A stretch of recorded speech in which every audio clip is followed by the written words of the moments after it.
आबादी सनातन धर्म को मानती है। यहाँ पे हिंदू होना, गेरुआ पहनना पाप हो गया है। तो हम ये प्रण लेते हैं कि उस दिन पूरा साधु संत सन्यासी नागा साधु पूर्ण रूप से महाराष्ट्र का घेराव करेंगे और उस गांव को जला के राख कर देंगे। कुछ लोग इसमें आग लगाने की कोशिश कर रहे हैं कि कोई हिंदू मुस्लिम या कोई ऐसी सांप्रदायिकता इसमें नहीं है। ये हमला जो हुआ है सांप्रदायिकता इसमें है नहीं। साथियों नमस्कार, मैं हूं नीरज पटेल और आप देख रहे हैं नेशनल जनमत। हम अपने बचने की सबील क्या करते, गवाह टूट गए थे, अपील क्या करते, जब अदालत में ही लेन देन होने लगे तुम ही बताओ बेचारे वकील क्या करते।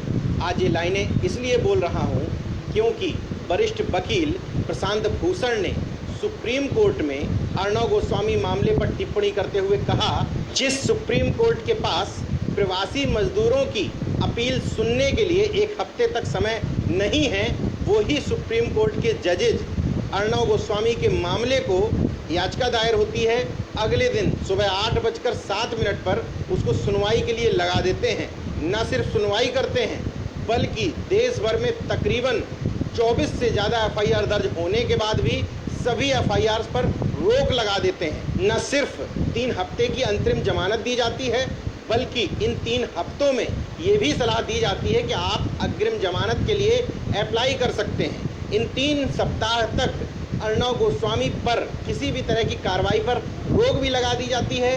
मुंबई के पुलिस कमिश्नर को निर्देशित किया जाता है कि अर्णव गोस्वामी जैसे जहरीले नफरत बोलने वाले इंसान को और उनकी चैनल को सिक्योरिटी उपलब्ध कराई जाए।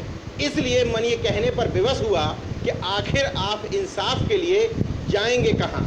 इस केंद्र सरकार, इस गोदी मीडिया में लगता है कि अदालतिया खेल भी शामिल हो गया है, जो उनको नफरत के बीज बोने के लिए लगातार उत्साहित और प्रोत्साहित कर रहा है। प्रशांत भूषण के अलावा तमाम सारे सामाजिक चिंतक सुप्रीम कोर्ट के फैसलों पर इस बात को लेकर भी सवाल खड़े कर रहे हैं कि वो सुप्रीम कोर्ट जहां पर लाखों फैसले पेंडिंग है, लेकिन वो लॉकडाउन के समय में आरक्षण पर फैसले लेने से पीछे नहीं हट रही है। आंध्र प्रदेश के एक मामले में उसने कहा कि आदिवासियों को उनके ही क्षेत्र में पढ़ाने के लिए 100% आरक्षण न दिया जाए। उसी फैसले की सुनवाई करते हुए उन्होंने कहा कि SC/ST में भी क्रीमी लेयर लगाया जा सकता है। इसका मतलब उन्होंने सरकार को आरक्षण छेड़ने के लिए फिर से एक टिप्पणी रूपी हथियार थमा दिया है। खैर, आज के मुद्दे में हम बात ये करने जा रहे हैं कि अर्णव गोस्वामी इतना पगला कैसे गया है। मैं कोशिश करता हूं कि अपने वीडियो में किसी भी व्यक्ति के प्रति आपत्तिजनक टिप्पणी ना किया जाए, लेकिन अर्णव गोस्वामी जैसे पत्रकार जिस स्तर पर आ गए हैं वो किसी भी हद तक अब व्यक्ति की स्वतंत्रता नहीं है, बल्कि पूरी तरीके से सरकार की चाटुकारिता और चापलूसी है। ये मैं इस आधार पर कह रहा हूँ कि अर्णव गोस्वामी बार बार अपने वीडियो में जिस तरीके से अपील कर रहा है, उस अपील का एक ही मकसद है, लोगों को उकसाना, भड़काना। इसलिए पत्रकार का चोला ओढ़े हुए भारतीय जनता पार्टी के इस अघोषित प्रवक्ता पर अगर FIR दर्ज की गई है तो बिल्कुल ठीक दर्ज की गई है, क्योंकि उस समय इस व्यक्ति ने जो बातें बोली वो कहीं से भी पत्रकारिता के मापदंड के अनुरूप नहीं है। कार्यक्रम करते हैं मगर संतों की हत्या हो गई और भारत में जहां पे 80% आचार्य विक्रमादित्य, 80% हमारी आबादी हिंदू है, 80% आबादी सनातन धर्म को मानती है, यहाँ पे हिंदू होना, गेरुआ पहनना पाप हो गया है। मैं पूछता हूँ और पूछता है भारत आज, कि आज अगर कोई मौलवियों या पौधरियों को इस तरह मारता तो फिर क्या लोग शांत होते? क्या होता पूरे देश के अंदर? सोनिया देते क्या क्या नहीं जानते। इटली वाली सोनिया गांधी चुप रहती? मैं पूछता हूँ, अगर कोई पादरियों की हत्या करता प्रमोद कृष्णन, तो आपकी पार्टी, आप अपने आप को आचार्य कहते हो, आपकी पार्टी और आपके पार्टी के रोम से आए हुए इटली वाली सोनिया गांधी चुप नहीं रहती। आज वो चुप है, मन ही मन में मुझे लगता है वो खुश है। वो खुश है कि संतों को मारा गया जहां पे उनकी सरकार है। रिपोर्ट भेजेगी वो इटली में रिपोर्ट भेजेगी, मैं बोल रहा हूं। देखिए, जहां पे मैंने एक सरकार बना ली वहां पे हिंदू संतों को मैं मरवा रही हूं और वहां से वाहवाही मिलेगी उसको विक्रमादित्य जी। वाह बेटा वाह, बहुत अच्छा किया सोनिया गांधी, अंतोनिया माइनो। शर्म आनी चाहिए इन लोगों को। क्या उनको लगता है कि हिंदू चुप रहेंगे? आज बता दीजिए प्रबोध कृष्णन को, क्या हिंदू चुप रहेंगे? ये पूरी तरीके से चाटुकारिता और मालिकों की चरण वंदना है, जो अपने मालिकों के सामने दुम हिलाने के अलावा और कुछ नहीं कर सकते। आखिर अर्णव गोस्वामी जैसे जैसे समय बढ़ता चला जा रहा है और ज़्यादा पागलों की श्रेणी में क्यों आ रहा है, मानसिक रूप से विक्षिप्त की तरह बर्ताव क्यों कर रहा है, उसकी एक बड़ी वजह यह है कि अब उसके कंपटीशन में तमाम सारे लोग तैयार हो गए हैं। आप चैनलों पर दीपक चौरसिया को, सरदाना को और अंजना ओम कश्यप, रूपका लियाकत, सुधीर चौधरी और रजत शर्मा जैसे तमाम सारे पत्रकारों से कड़ी टक्कर मिल रही है। इसलिए कंपटीशन इस समय इन गोदी भक्तों में इस बात को लेकर है कि कौन ज़्यादा चिल्ला चिल्ला करके अपने मालिकों को खुश रख सकता है। यही वजह है कि उस वीडियो में उसका टारगेट उद्धव ठाकरे नहीं थे बल्कि कांग्रेस थी। इसलिए क्योंकि उसको पता है कि उद्धव ठाकरे गाहे बगाहे जैसे पहले भारतीय जनता पार्टी के साथ थे, इसलिए बाद में भी भारतीय जनता पार्टी के साथ आने का उनका स्कोप बन सकता है। लेकिन उनके मालिक के असली कंपटीशन में कांग्रेस है, इसलिए वो व्यक्ति पानी पी पी करके कांग्रेस के नेताओं को कोस रहा है। सोचने वाली बात यह है कि आखिर वो व्यक्ति सोनिया गांधी की चुप्पी पर सवाल क्यों उठा रहा है, जबकि पालघर के जिस गढ़चिंचले गांव में एक वारदात हुई है उस गांव की सरपंच भारतीय जनता पार्टी की सदस्य है चित्रा चौधरी, जबकि सरपंच उस समय खुद सामने मौजूद थी।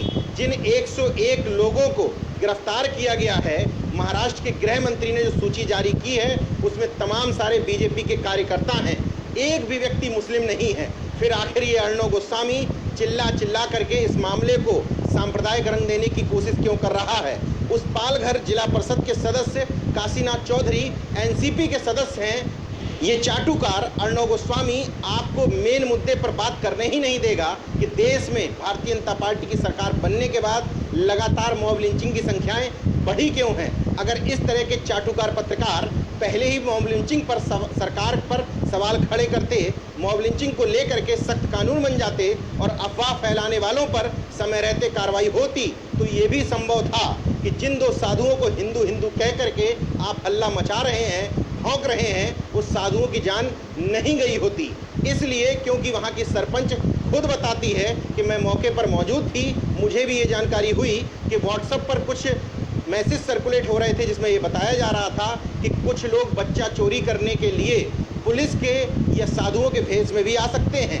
ऐसे मुस्लिम लोग किडनी भी चोरी कर रहे हैं। उसी शक के आरोप में उस गांव के आदिवासियों ने घेर करके पुलिस की मौजूदगी में भी उन दो साथियों और उनके ड्राइवर को मौत के घाट उतार दिया। देश की रगों में नफरत का जहर घोलने वाला ये अर्णव गोस्वामी इसी वीडियो में कह रहा है कि देश में 80% हिंदू हैं और सनातनी हैं। मैं हिंदू में पैदा जरूर हुआ हूँ, लेकिन अर्णव गोस्वामी मैं तुम्हारी तरह नफरत के बीज नहीं बोता, ना ही मैं सनातनी हूँ। मेरी तरह देश में तमाम सारे लोग जो हिंदुओं में जन्म जरूर लिए हैं, लेकिन तुम्हारी तरह नफरत के बीज नहीं बोना चाहते हैं। इसलिए अपनी संख्या में सुधार कर लो।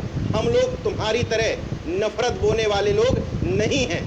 फर्क केवल इतना है कि तुम्हें सरकार का संरक्षण प्राप्त है, तुम्हें भारतीय जनता पार्टी द्वारा फंडिंग होती है, बीजेपी की सरकार तुम्हें बड़ी रकम ऐड के रूप में देती है और यह व्यक्ति की स्वतंत्रता के रूप में तुमको देश में नफरत के बीज बोने का लाइसेंस देती है। तो हम ये प्रण लेते हैं कि उस दिन पूरा साधु संत सन्यासी नागा साधु पूर्ण रूप से महाराष्ट्र का घेराव करेंगे और उस गांव को जला के राख कर देंगे। आज मैं फिर से सभी सनातनियों बच्चों से ये प्रार्थना कर रहा हूं कि अब समय आ गया है, हमें एकजुट होना होगा और इस देश को और इस राष्ट्र को और हमारे अपने सनातन धर्म को बचाने के लिए प्रयास तेज करने होंगे।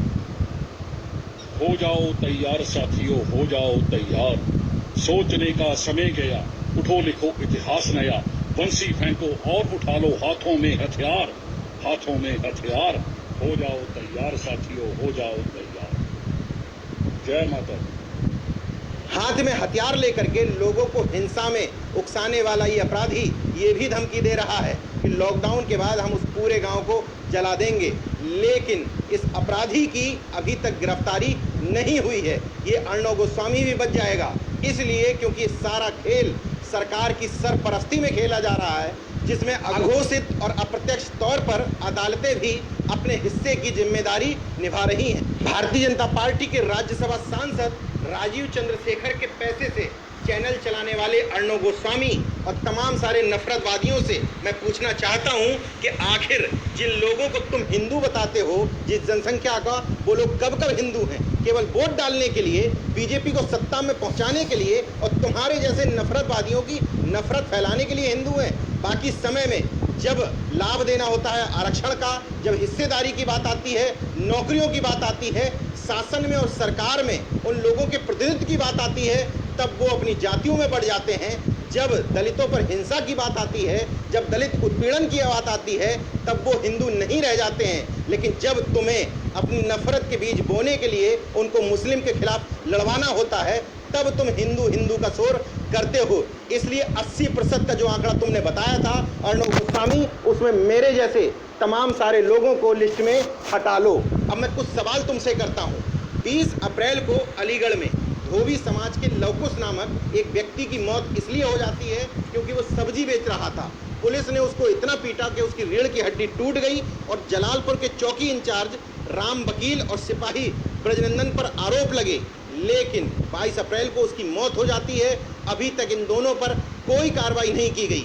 हिंदुओं के ठेकेदार बन रहे अर्णव गोस्वामी, तुम कहाँ गायब हो? इस खबर को दिखाओ। तुम्हारा एक हिंदू भाई पुलिस की ज्यादती का शिकार हुआ है, लेकिन तुम्हारी हैसियत नहीं है इस खबर को दिखाने की, इसलिए क्योंकि तुम जहां से पैसा लेते हो उसी की सरकार उत्तर प्रदेश में बनी हुई है। 27 मार्च 2020 को झारखंड के दुमका जिले में प्रमोद हजारा नाम के एक शख्स की पीट कर हत्या इसलिए कर दी जाती है क्योंकि उस पर चोरी का आरोप लगा था, वो भी हिंदू था। इसकी खबर क्यों नहीं दिखाई तुमने? 22 अप्रैल 2020 को बहराइच में एक शख्स अपने घर के लिए कुछ राशन पानी लेने गया था, उस पर चोरी का इल्जाम लगा करके उसको करंट लगाया गया। जब पुलिस आई, पुलिस ने भी पीटा, बाद में उस शख्स की मौत हो गई। गलती सिर्फ उसकी ये थी कि वो लॉकडाउन में अपने परिवार के लिए कुछ राशन सामग्री लेने गया था, वो भी हिंदू था। उस समय तुम्हारे मुंह से शब्द क्यों नहीं निकले? 9 अप्रैल 2020 को उत्तर प्रदेश के बहराइच जिले में हैदर अली नाम के शख्स की मौत इसलिए हो जाती है क्योंकि उसको चंद्र प्रकाश विजय कुमार गोविंद ने सिर्फ इसलिए मारा पीटा था कि उसकी भैंस इनके खेतों में घुस गई थी। ऐसी तमाम सारी घटनाएं हैं। इन घटनाओं पर अगर अर्णव गोस्वामी जैसे दलाल पहले बोले होते तो निश्चित तौर पर एक सख्त कानून बन गया होता और लोगों को इस तरीके से पीट कर मारा ना जा रहा होता। लेकिन ये तो सिलेक्टिव पत्रकारिता है। तो भगवा भेष में लोग दिख गए, उसको लगा अर्णव गोस्वामी को इससे मेरी सरकार को फायदा हो जा सकता है। वो तो भला हो महाराष्ट्र के मुख्यमंत्री उद्धव ठाकरे और गृह मंत्री अनिल देशमुख का, जो लगातार प्रेस कॉन्फ्रेंसेस के माध्यम से लोगों को इस बात को लेकर सचेत करते रहे कि इसको सांप्रदायिक रूप ना दें।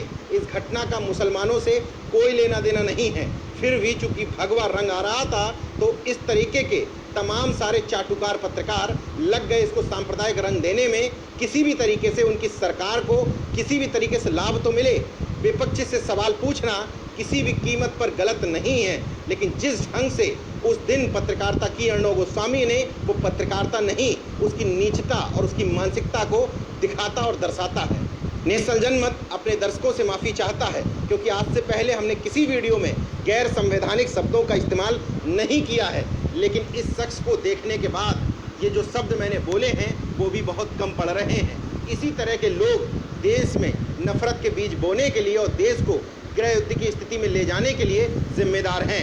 हम सब शांति प्रिय लोगों की अपील है आप लोगों से कि इस तरह के पत्रकारों के कार्यक्रमों में जाना पूरी तरीके से बंद कर दें। और जो लोग पैसे लेने के चक्कर में दाढ़ी बढ़ा करके या टोपी लगा करके या माला पहन पहन करके इन लोगों के कार्यक्रमों में जाते हैं, उन लोगों का भी पूर्णतः बहिष्कार करें। आप जब इन लोगों की चैनल देखेंगे ही नहीं तो ये वहीं बैठ करके चिल्लाते रहेंगे, जहर उगलते रहेंगे, उसका इम्पैक्ट लोगों के बीच में नहीं पहुंच पाएगा। मैं उन लोगों से भी सवाल करना चाहता हूं जो ये भली भांति जानते हैं कि जब वो ऐसे शख्स के चैनल में जाएंगे तो वो उनकी आवाज़ को म्यूट कर देगा, उनको गाली सुनाएगा, लेकिन फिर भी चंद रुपयों के चक्कर में, चंद शोहरत बटोरने के चक्कर में ऐसे लोगों की चैनल में पहुंच जाते हैं। विपक्ष के लोगों से भी मेरा अनुरोध है कि इस तरीके के चाटुकार पत्रकारों का जो अघोषित तौर पर बीजेपी के प्रवक्ता बन चुके हैं, उनकी चैनलों का बहिष्कार करें, देखने में भी और चैनल में जाने के में भी। देखते रहिए नेशन जनमत, जागरूक और सजग बने रहिए। जय विज्ञान, जय संविधान, जय लोकतंत्र। धन्यवाद। तो अगर आपने मेरा यूट्यूब चैनल सब्सक्राइब नहीं किया तो प्लीज़ सब्सक्राइब कर लें और उस बेल आइकन को